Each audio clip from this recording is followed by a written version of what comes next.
Holbrook Travel is pleased to be bringing you this webinar today, From Lemurs to Baobabs, Exploring Mysterious Madagascar. Madagascar is a really exciting destination with incredible biodiversity and high levels of endemism. The country is still in its early stages of tourism development, but it's poised for further growth. So now is a great time to be thinking about Madagascar. We're joined today by Senior Education Specialist Sandy Doss, who traveled to Madagascar in June of 2018. Sandy is a former classroom educator who first joined the Holbrook team in 1997. She is a biologist by degree, and Sandy has enjoyed a career working with both national and state associations, as well as higher education, K-12 education, and nonprofit travel.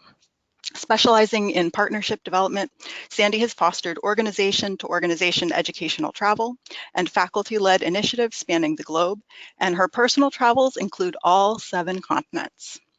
Today, Sandy will share her experiences and impressions from her trip to Madagascar through photos and anecdotes, and at the time, we'll have time for Q&A. So again, we encourage you to submit any questions that you may have. And with that, Sandy, I'll turn it over to you. Thanks for joining us today.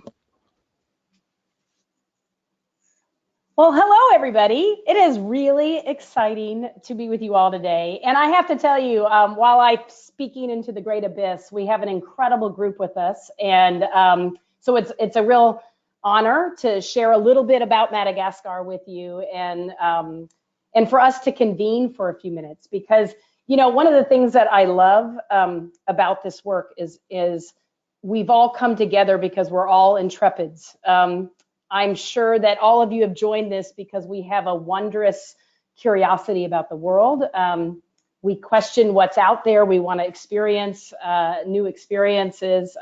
We're probably, many of us, conservationists who are eager to learn more about what's happening in Madagascar today.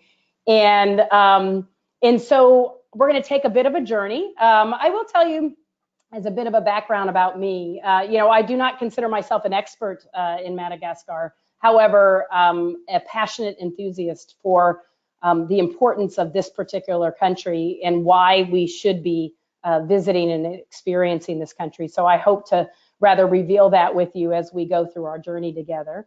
And I look forward to your questions. Please don't hesitate to ask me.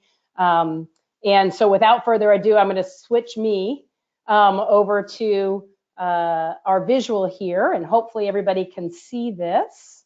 And so I want to begin with the great global frontier, because I have a question. You know, what is a global frontier? How do we define what it means to be in a frontier? And, you know, I will tell you, probably 40 years ago, you know, we might have considered nations right next door to us great frontiers. And as travelers today, I think many of us have really had the experience to travel the world. And in doing so, what does it mean to go to the edges? And Madagascar really represents a bit of the edge.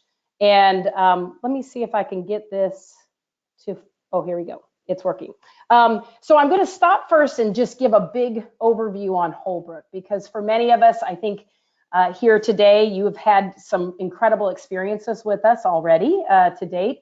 As we are 45 years old, I will say that it's unfortunately not my own age, and but we have a lot of experience around the world. And our experience is really developed and defined by our scholar-to-scholar networks. Excitingly, we work with communities around the world in education and in industry, in conservation, in research, in sciences, in cultural engagement and community dynamics.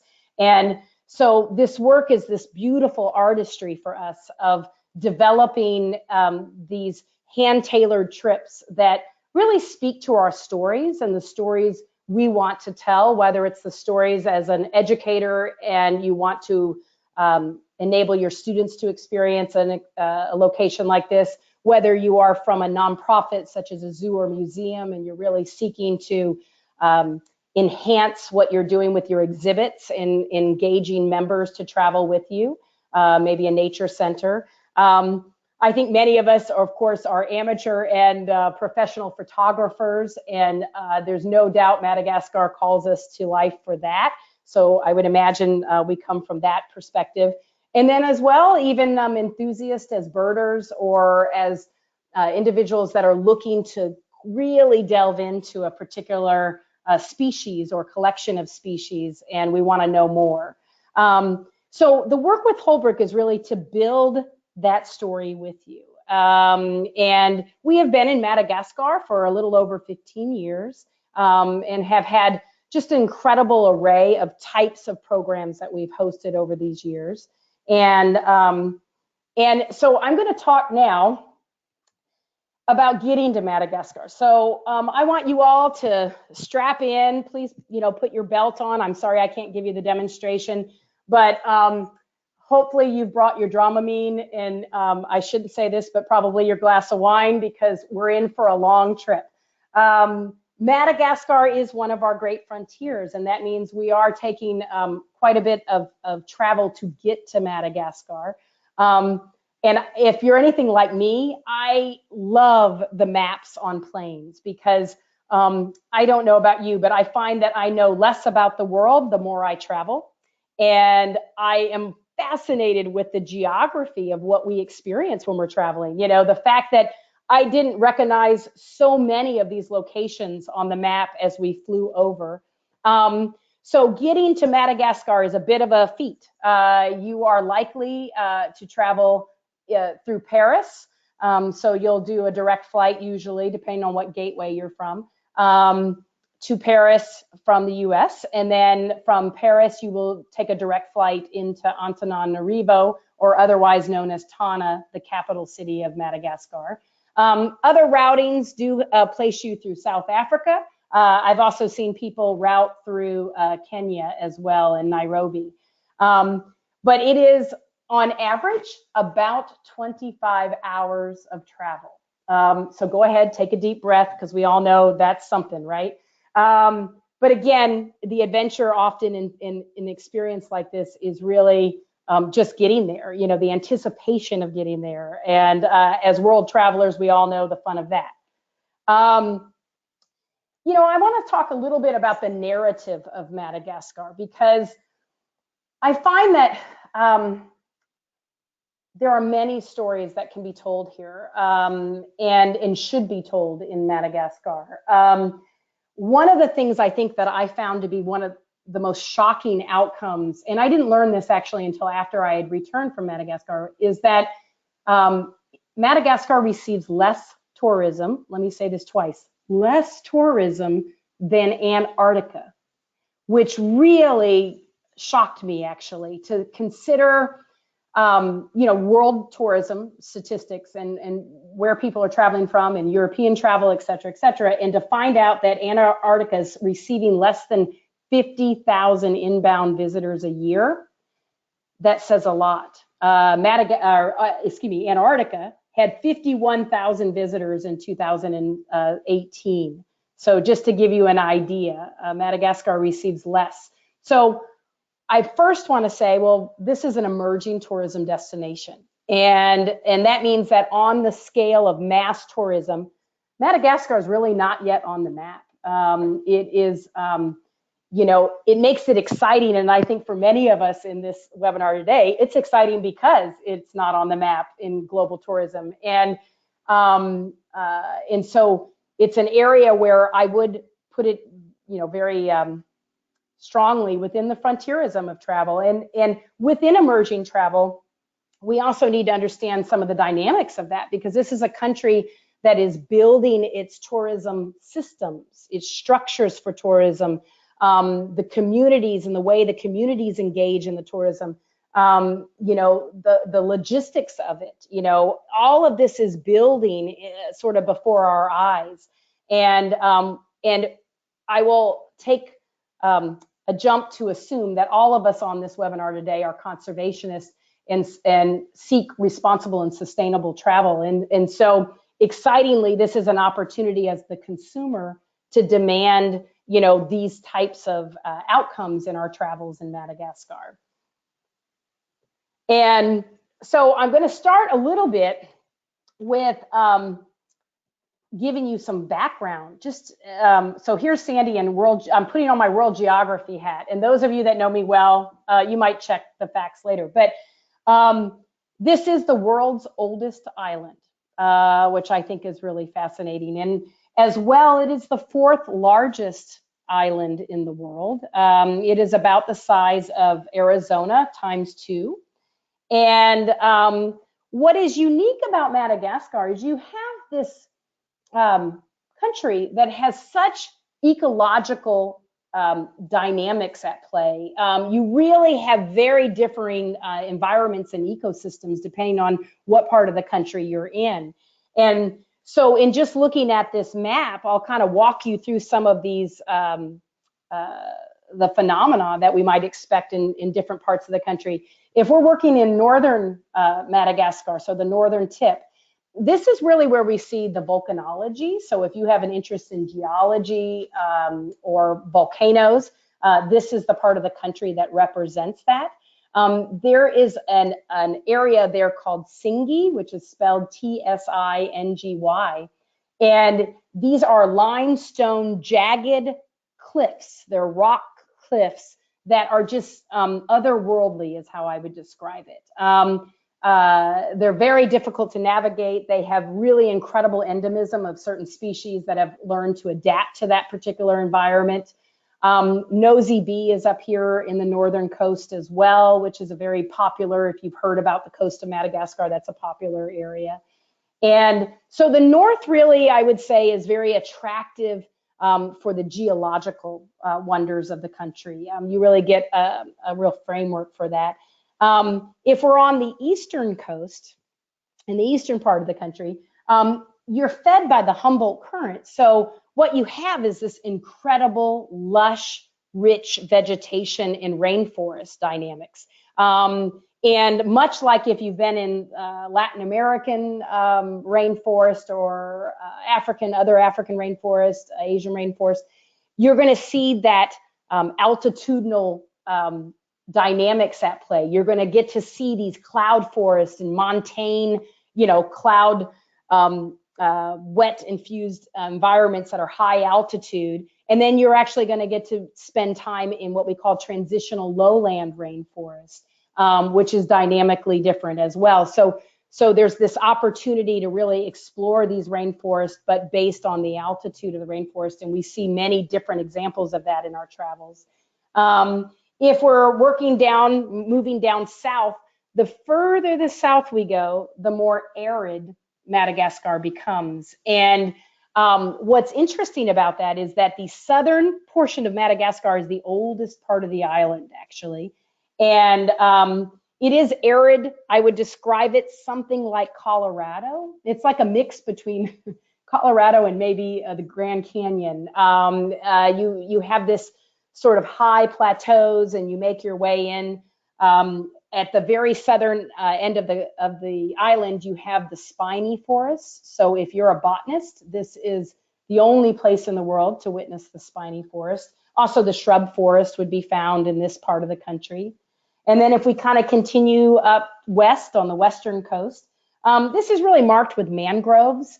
It's also continues to be arid on the west side, so you don't have that Humboldt Current feeding that moisture-rich eastern coast like you see on the east. And so you have kind of a mangrove, there is a swamp kind of dynamic there, as well as this arid and shrubland.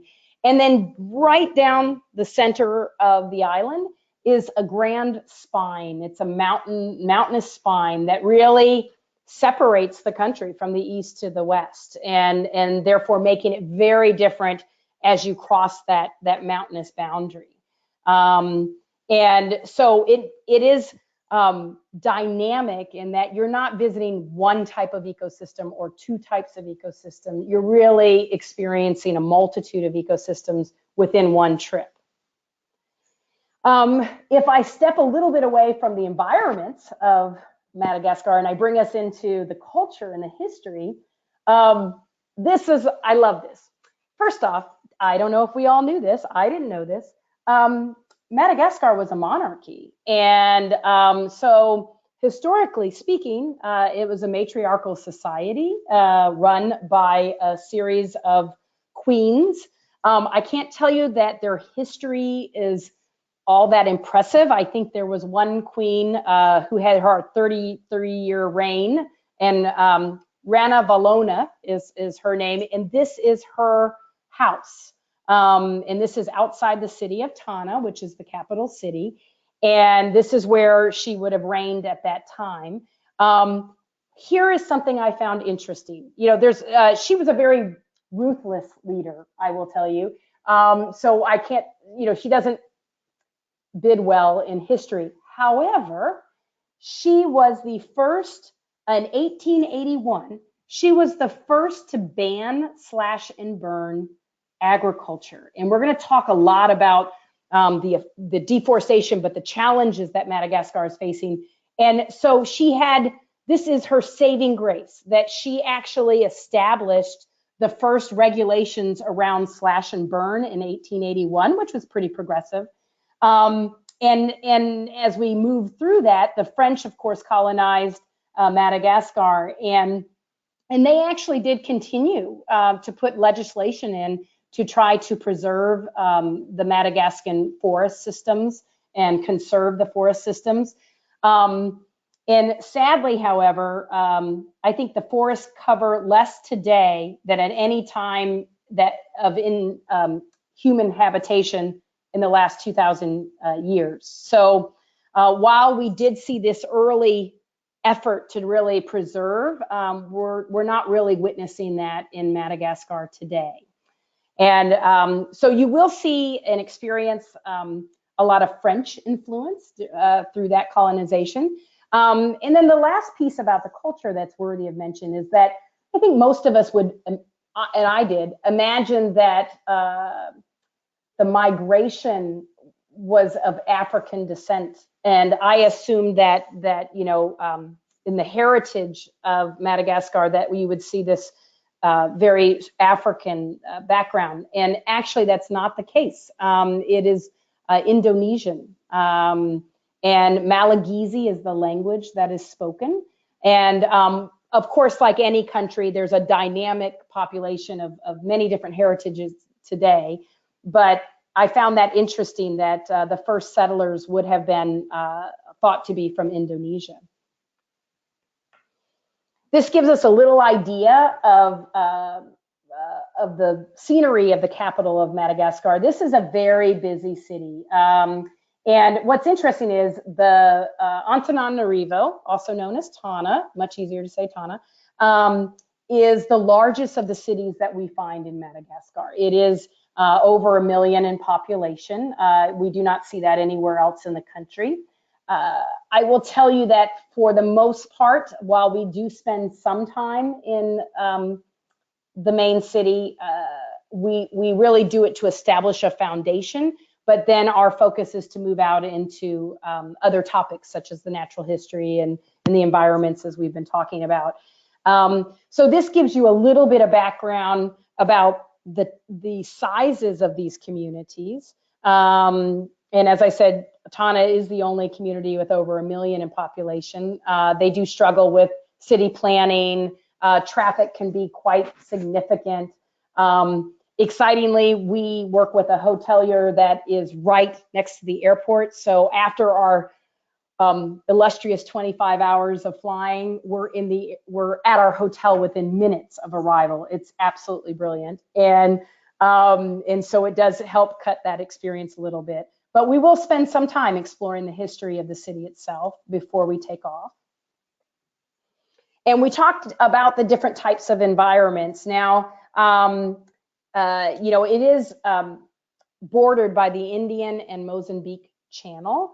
And as I said, from an ecological perspective, for those of you that are really eager to experience, like I'm thinking of photographers for a second, the landscapes are just absolutely incredible. And if I was a better photographer, I can't even imagine the images I would capture in you know, this limitless skies, etc.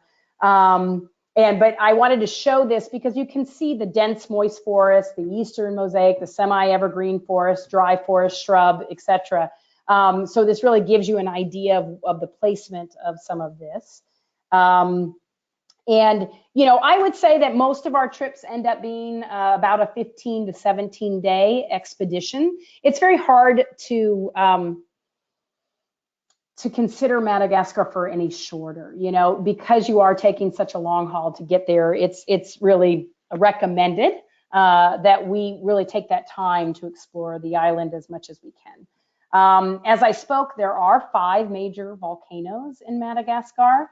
And of course, with this mountainous spine, it had a very tumultuous beginning, this country, as it was ripped from India and ripped from Africa. And so there is a lot of geology to be had. One of the bigger export industries in Madagascar is the mining industry, and particularly gemstone mining is very big. And you do see and experience some of that industry as we make our way south in the country. And of course,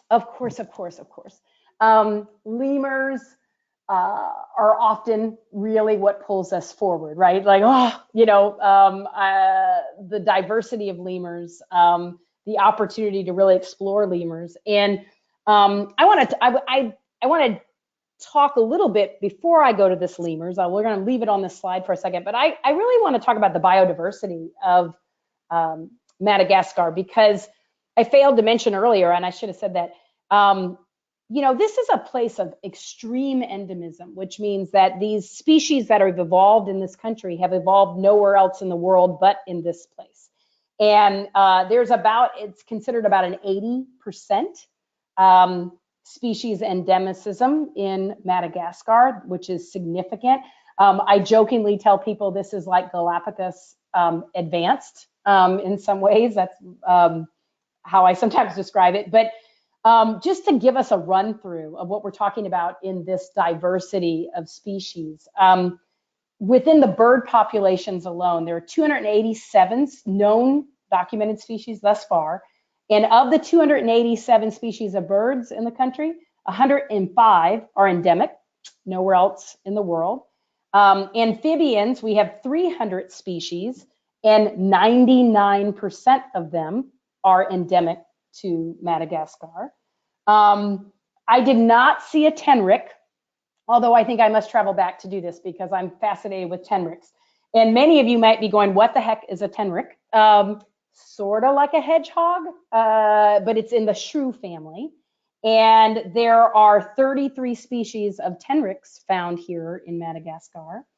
I'm going to skip lemurs for a second because I want to talk a little bit more about that.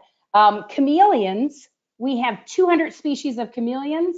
And interestingly enough, I don't know if you've thought this, but chameleons in Madagascar represent half of the world's species of chameleons. So it is not entirely, chameleons are found in other places in the world outside of Madagascar. For carnivores, and this is where, if you've been to the Galapagos, this is where we can kind of relate. And these lemurs, of course, are very aware of the carnivores in country, but there's just really a few. There's the fossa, the phaneroca, and the phonic, which is a type of civet. Civet, if you know what it's like a civet, it's almost like a cat-like species. So it does not have a very large predation. We don't have a lot of predators. There are bats, 69 species documented thus far. 260 species of reptiles, again, 90% of them are endemic. And then insects is like a continuous crazy effort. Over 100,000 have been documented, but I gotta tell you, I think the work is just beginning there with populations of insects. And so coming back to lemurs, and now you've had the time to review some of the different species.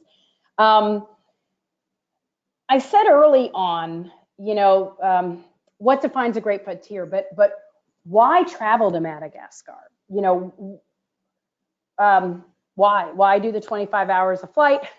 why is this an important destination for all of us? And lemurs is a very big part of this, because of the 111 species of lemurs that have been documented, 105 of them are critically endangered, and they are the most endangered mammals in the world. So what we're witnessing in Madagascar is a collection of species that is the most endangered in the world. Now, this surpasses rhinos, this surpasses so many of the, the quest of the polar bears, so many other species. And the responsibility, as I talked about emerging tourism, we are creating an economic channel for preservation of these national parks to preserve these lemurs. So our actions just in travel are really a process of preservation and conservation on behalf of what we're seeing there. And as far as the various species, we have the largest being the INDRIs, and I'll talk to us about that a little bit. And then the smallest, they have a pygmy, it's a mouse lemur, which we also witnessed. I will tell you, in my 15 days, I was there in July, I should have said that, we witnessed, I would say, 18 species, which I thought was pretty significant, and had really great encounters, actually, with 18 species.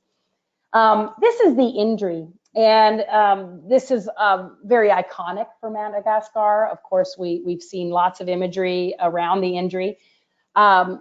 Again, when we think about conservation, it takes an INDRI 9 years to reach adulthood and be in a reproductive state. So for 9 years, this INDRI is parented in its troop, and it is the largest of the lemurs. It's 70 centimeters. And interestingly enough, the locals have a beautiful belief system around the INDRIs. They believe it to be their ancestors. This is spirits of the dead. So they are revered, excitingly, and which is a good thing. And particularly the INDRI. And they can walk, sorry about that. They can walk on 2 feet. And one of the things that often in our travels, when we take these hikes and we're out to explore these various species, and each of the pieces of our trip, we're really on a quest. Certain areas will provide us. We talked about that endemism. It's not just endemism in the country of Madagascar, it's endemism in the specific ecological systems within Madagascar. So you will only see certain species in certain areas at certain times. And so in this particular example, I want to take a moment for us to feel Madagascar. And maybe through this exercise, you can feel a little bit of what it's like to be standing there in person. And this was a hike we took. We have beautiful national parks, but I'll set this up for you. Beautiful national parks with incredible infrastructure. Their trail systems are very nice. I will tell you, it is physically demanding in that some of the trails, while they are perfectly manicured and incredible, the INDRI don't always know to stay on the trails. So then what happens is we find ourselves off trail, which is where the real adventure begins. And so we're traversing over trees and the undergrowth as we're there to witness an INDRI. So in this particular case, this is what we did. And I'll go ahead and take a moment to play a little bit of what it sounds like to be standing right underneath a wild INDRI. Oh, wait, I set it up and then I didn't hit the right thing.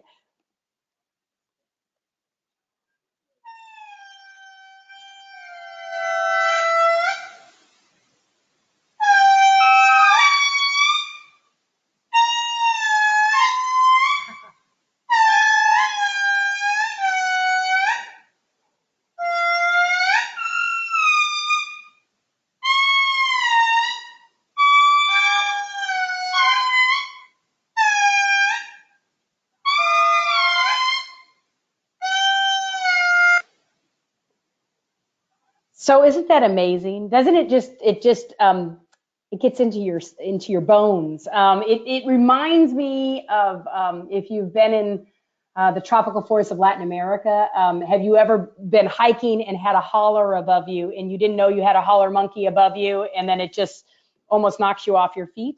That's the kind of experience this is. I talked a little bit about the chameleons, and as we talked about it, there are 200 species, which represent about half the world's population. Half the world's population is here in Madagascar. I want to first point this out, and for the photographers in the group, and this is a little, I'm patting myself on the back if you could visually see me. I took this picture, people. I just want to say that. Do you see the chameleon's tongue? I am totally an amateur, and so we can all laugh at how excited I am that I actually captured a chameleon's tongue. But what's interesting about chameleons is that we're still learning. We're learning quite a bit. And just in the year of 2017, 4 new species were identified. So it is very much a growing field of knowledge and understanding. You see the smallest, the pygmy chameleon here. It's just the size of the end of a, what do you want to say, a match here. And then there's even one that's the size of an ant that's found in the understory. And so for us in our trip, here we were, we really came, you know, with this excitement of looking at the diversity of lemurs. For me personally, the chameleons stole the show. I was so impressed with the diversity of chameleons. And one of the unique adaptations of the chameleons in Madagascar is their legs are actually underneath them. And this is not true for all chameleons around the world. So, so they have an interesting morphology or structure to their bodies that we don't see in other chameleon species. So it was very interesting. Some of the chameleons were the size of an iguana. So I found that so fascinating, and it really didn't have a whole lot of understanding about the diversity of chameleons prior to my travels. I also want to talk about the baobab trees. If you have traveled in parts of Africa, you would see some examples of species of the baobabs. These would be found in the arid regions of the country. So as we move south down down towards the southern coast, it is considered the national tree of Madagascar, and it is considered very sacred. It's the tree of life, and we did spend quite a bit of time looking at the diversity of baobabs. So if you're a botanist, you know, I was fascinated, or you have a fascination with the diversity of trees. I didn't realize how many different varieties of baobabs exist, you know, within this country, but just as a whole even. And one of the things I found interesting was how old many of these trees were that we would hike through or around, and anywhere between 2,000 years old to 2,800 years old. One of the highlights, I think, of the travels, depending on the type of trip you might consider, is we have a dinner under the baobabs, and it is one of the most romantic, extraordinary experiences.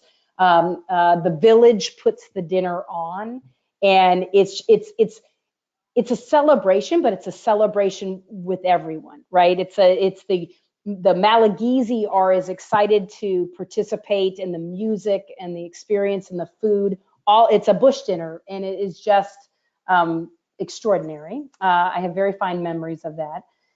This particular tree shows a little bit of the example of the importance of the baobabs, because they do reserve the water. As I said, as we move to the very southern tips of Madagascar, it can be years between rainstorms, years. So the fact that it can hold up to 30,000 gallons of water is quite extraordinary. So now I want to talk a little bit about the logistics and just the experience of Madagascar. And for those of you that have a love affair with community-based tourism, for which I have to admit I do, this is one of the greatest examples I've seen of integration of local communities. So you have this rather hierarchy, let's say, of national tourism wisdom, and let me break it down a little bit from the guidemanship. So I'm going to talk about the guides. we have a particular guide, Ilan, who is just exceptional, and he is the president of the Tour Guide Association in Madagascar. And he, you know, those people that they want to impart everything they know. He is that personality type. And so one of the things I love is that he's training the next generations and certifying the next generations of national tour guides. And so you have, when we travel, we have a national guide with us, and then we have 2 drivers that are also with us. And they're with us 24/7 from the moment you arrive to the moment we depart. But once we get into each site, we then are working with another series of expertise, and that is the local community. And in each site that we're in, we're really engaging the local community for their knowledge and what is important about that particular region. And as I said, this is the 4th largest island in the world. So, you know, there's a lot of unique dynamics that are at play, and it's very important to have that knowledge base from that local community member. But it's also very important that economically they are gaining economy through our travels and engagement, each of these individuals as we move our way through the country. And so often at any of our activities, you would have your national guide interpreting, but then you'd also have 2 or 3 community members that were also there to help us to understand further, and encouraging us to ask questions, and you know, and spotting for us a particular wildlife that might be of interest. As we talk about structures and just, well, what does it all look like? This would be an example of one of the coasters used. And this is actually the largest vehicle available to us, really. So we have to limit our group sizes in Madagascar, which I also love because I think we all enjoy an intimate group. But this is usually 13 members to a group.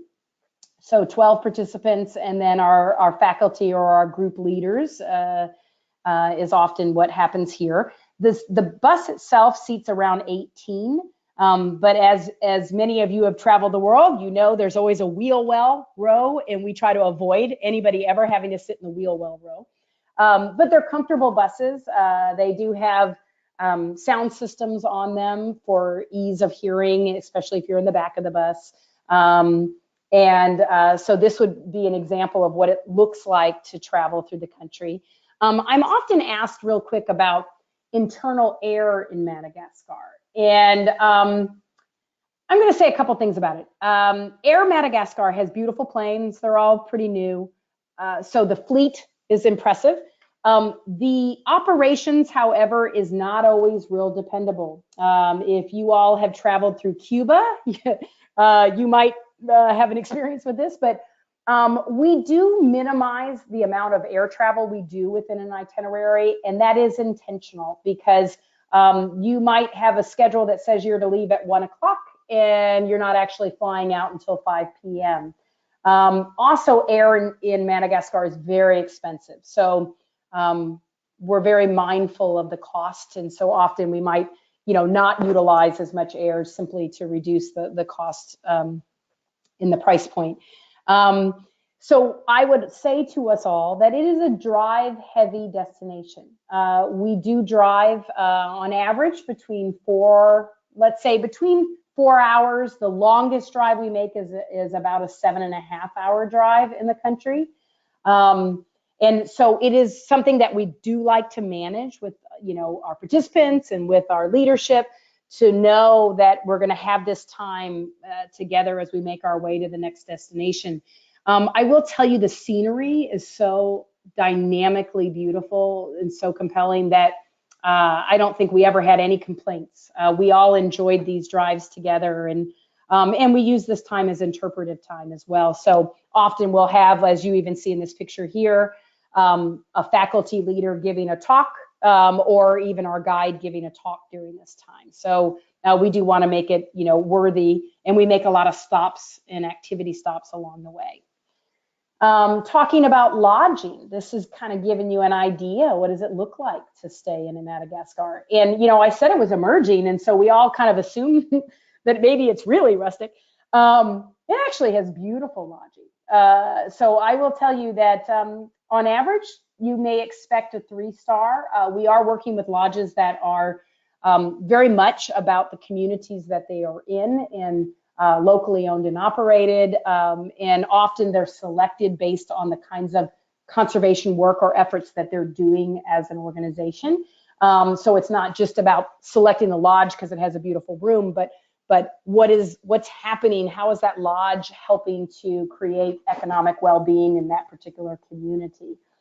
This one on the left, the top left here, this is the lodge that we arrived to after your 25 hours of flight. So I point that out because it is very comfortable and caters to a variety of types of travelers. This is called Vacona Lodge here on the right top. And this is a lodge on the left bottom here. Actually, several of our lodges, you had almost like your own little townhouse. This had a beautiful seating area. You went up the stairs and then you were in your bedroom, had windows all the way around, and you overlooked the Indian Ocean. So if we all want to take a moment to imagine ourselves overlooking the Indian Ocean, I can take a pause. And but most of the lodges are, I would say, small, maybe 30-room properties or less. So often our group would be the only group in that site. Meals in Madagascar. I will tell you, zebu, which is a type of Brahma bull, is kind of a mainstay for meat in Madagascar. And while you're on the coast, of course, fresh caught fish is very readyful. We did have in our group, many people with different dietary concerns or interests, celiac, or maybe they were vegetarian or vegan. We are able to make, accommodation for all of the meal interest and needs. But the opportunity, I guess, for exploring the culinary aspects. There's ours.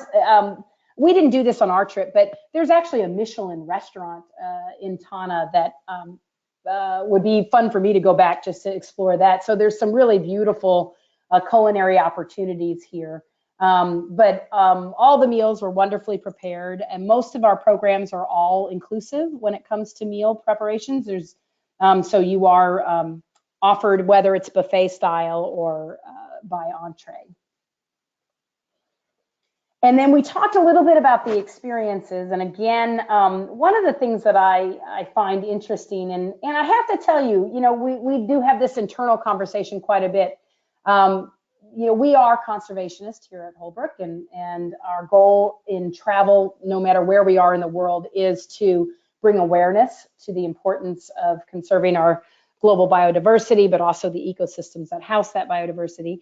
And animal interactions we're very cautious with. That is not something we encourage, as far as, having such a close-up encounter.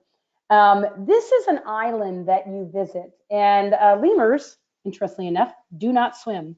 And so there are a variety of species on this island. And what is interesting about it is that it's really the place where we were given a deep dive into the dynamics of diversity of lemurs, the unique dietary interest of lemurs, the conservation challenges, and some of the efforts that are being done. But this island was created for local education. So its original roots was really about an opportunity, much like if we are members of a zoo.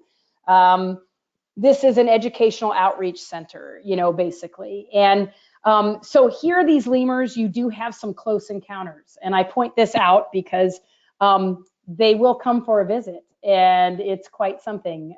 This gentleman here is a vet on the bottom right side here.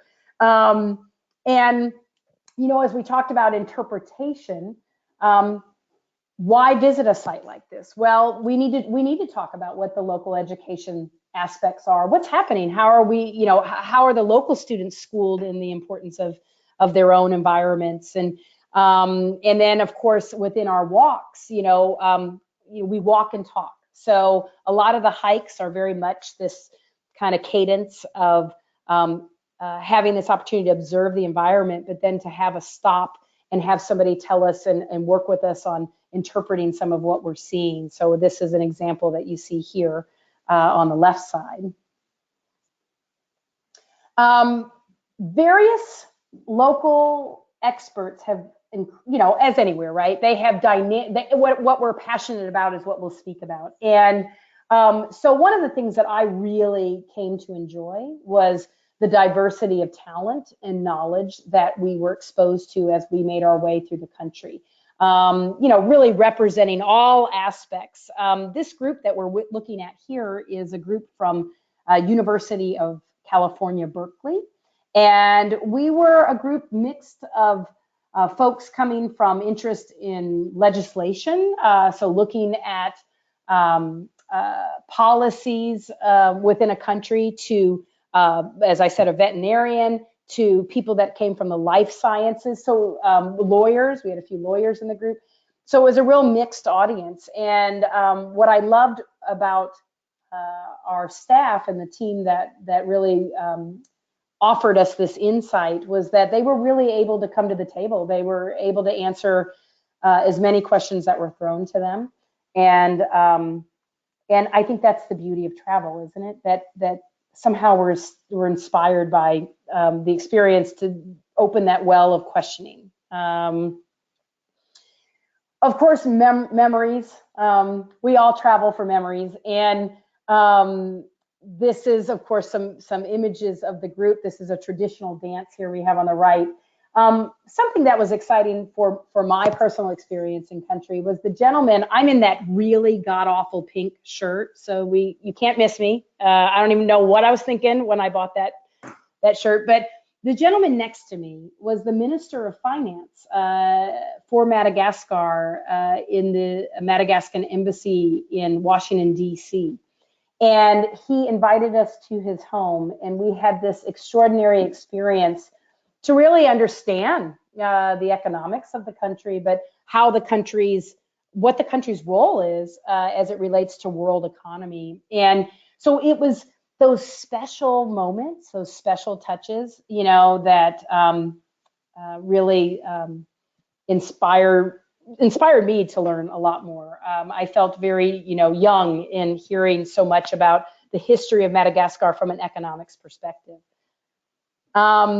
And so I'm going to stop there because I could keep on talking, and I don't want to do that to you all. But I would like to rather open up, maybe Lindsay, you can help me with this, the questions, if folks have questions that they would like to share or ask.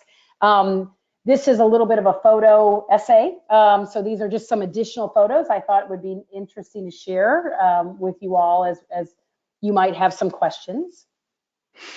Wow, Sandy, thank you so much. That was really interesting, and I definitely know that I learned some new things that I didn't know before. So thank you for sharing your experience.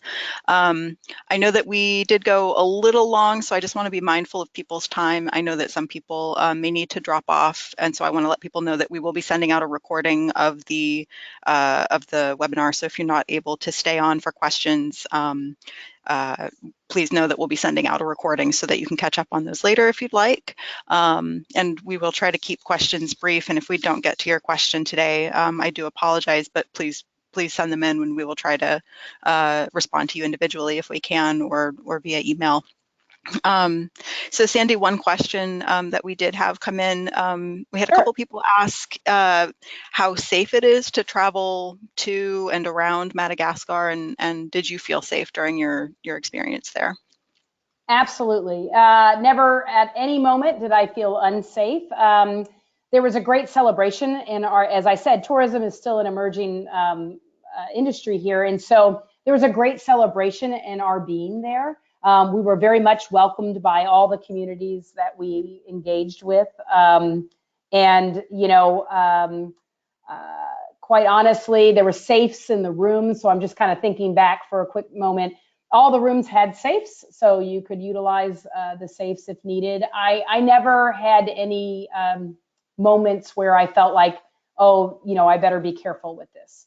Of course, we are all very good travelers, and we take efforts to make sure we maintain items. I didn't bring very glossy items. Something I didn't mention, and I hope that's, I know we're almost out of time, but the humanitarian initiatives of Madagascar, this is a very poor community, you know, a very poor, not a country, but there are places that are very impoverished in Madagascar. And so one of the things that we've been working on is really taking our humanitarian aspects of our travel. What can we be doing to support humanitarian interest there in this country? And so that is something that if you are traveling with us to Madagascar, or you have a group, or you're planning a group, we really work to tether and bring together opportunities for us to support the local communities as we travel through the country. Great, thank you. We have another question about weather. So I'm curious what the weather was like while you were there in the North American summer. And then also, can you talk a little bit, I guess, just about seasonality and are there good times of year or better times of year to travel weather-wise? Yeah, absolutely. And this is actually quite important. If you're a botanist, you probably want to come in the hot and the rainy season, which is November through April, because that's when our orchids are in bloom. That's when we see our forests really lighting up. However, there is a challenge in Madagascar during the rainy season with the pneumonic plague, which of course sends shivers down everybody and can be quite concerning. And this has been a pattern in Madagascar for, over a decade. And each year during the rainy season, there's a possibility, you know, particularly in Tana, in the capital where we have a high density of population. So we at Holbrook do not operate programming during this time of year in Madagascar. And it's important to note, because I know if the biologist in me or the ecologist wants to see those orchids in bloom, but the risk we feel is a little too high. So we operate travel in the dry season, which is May through October. And this is actually their winter, which makes that really kind of nice, quite honestly, because the temperatures are pretty mild, even on the coast. We were only in the 80s. It also cuts down on mosquitoes. And so we really didn't encounter too many problems with mosquitoes. This is a destination that you would have anti-malarial medications with you. And but we really never had much of a problem with it. And so we recommend travel between May and October is what would be ideal. Okay, good to know. I know you talked about this a little bit as far as the drive times and some of the infrastructure, but how strenuous was the trip that you were on? You know, the most strenuous part of the trip is an area called Ranamafana, which is a cloud forest region in the country. And I would tell you that it was strenuous only because you're climbing steps, but then you're kind of going off track to witness many of the lemur species. And so it's not fast paced. It's not that, you know, we're on a race or anything, but if you struggle with elevation, that one I could see being a little bit more strenuous. There's one other hike when we're down in the shrub and the spiny forest that probably the most beautiful hike we did, I should say that. But you're going to hike along a creek bed in a canyon, and then you swim in this waterfall, and it just is spectacular. But you are on a rocky terrain, so it requires a little bit of balance and a little bit of, you know, stability. So people who had maybe deep hip problems or knee problems, that would be an activity I'd probably opt out of. Overall, I would say moderate is how I would describe it. Okay, good to know. And then I think we have time for maybe just one more question. Can you talk a little bit about Holbrook's programming, specifically from a photography standpoint, and any special accommodations that are made for photographers? Absolutely. And I will tell you that I'm not the specialist at Holbrook that handles our photography travel. So we do have others in the team that are even more schooled than I. We have been running photography travel. Actually, it was initially the photographers who kind of called us to attention with Madagascar. So in our early days of travel in Madagascar, it started with photographers. And so, of course, we paid particular attention to lighting, you know, the times that you might be at a particular destination. Obviously, for photography, that is very, very important. The vehicles, you know, you're still, this is by foot. So unlike an African safari where we might have to arrange for the way your equipment is held and how many, you know, safari vehicles you might use and that kind of thing. In our case, this is all done in a walking expedition. So we don't really have to utilize anything like that. But we have several examples of photography travel that we have hosted over the years that is slightly different than I'd say some of the other types of programs that we run. So you know, if you're already working with a Holbrook specialist, I'm sure they can share with you those examples and you know, and talk about the little nuances of how it's different. Great, thank you. If we did not get to your question today, I will try to share those with Sandy after the webinar and see if we can get an answer to you. And if I'll also just say that the video of the INDRI was so cool, so thank you for sharing that. It definitely gave me goosebumps. That was really cool. So again, we'll be sending out a recording of the webinar. Just want to say thank you again, Sandy, for sharing your expertise and sharing your experiences and your images. Also want to say thank you to everyone who attended. We hope that you found the presentation interesting and informative. And we will be emailing out a replay of the webinar. So if you missed anything or want to go back and review anything, you'll receive a recording of that within the next day or so. So thank you again, Sandy. Thank you again to everyone who attended, and have a great rest of your afternoon. Yes, and let me send my thanks to everybody. In fact, I'll even give you a video moment, but thank you for sharing in the exploration of Madagascar with us today. I have to say this is dear to my heart, and it was a lot of fun, even though I know we don't get to talk face to face. So I look forward to your questions, and we hope that you'll join us in Madagascar. Thank you, guys. Great. Thanks, everyone.